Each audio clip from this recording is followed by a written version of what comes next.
Do you want to see your employees take advantage of the upside of the growth of the business?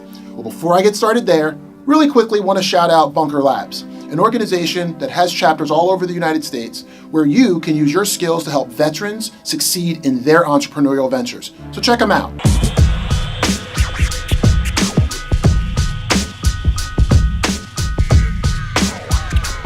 Now let's talk about how to help your employees to take advantage of the upside of the growth in your business. The mechanism that I use at SEER is phantom equity. It means there's no voting rights, and it means that there's only, when there's a change in control, the ability for someone to take advantage of the upside of the growth of the business. So they're not going to get year-to-year distributions, but if I were to ever decide to change who controls the business or owns the business, then our employees would get to take advantage of that upside. A reason why you might want to do this is quite simply to show people that you appreciate them choosing to stick with you in your business year in and year out when they had other opportunities. And when they could have, taken that quick day off or here or there, they put more time into the business to help you to grow, and you want to show them that you appreciate that. Let me go show you how it works.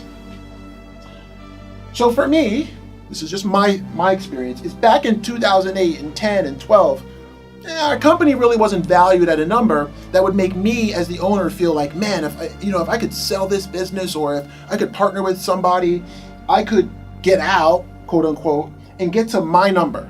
So what we have here is a $50 million valuation down to a $2 million valuation for a company. And you can see that if you continue to grow, so that's what the assumption is here, that as you continue to grow, your valuation will grow as well. I think most founders have a number, and mine is somewhere between 2 and 50 million, where they say, hey, you know what? If I hit that number, I'd be good.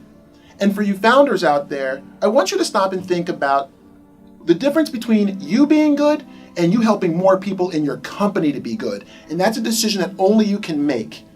But for me, there's a number right here that I would feel like, man, you know what? If I could punch out at that point, I'd be in a good shape. My family would be in good shape. But for me, I want to keep growing this business, and I think there's a lot more value there. So back in these days, I had a little bit of dilution. Let's say that if the company were to have a change in control back in these days, I would have received 90%, 95%, let's say, of the proceeds. But what's really interesting is when you hit this point here.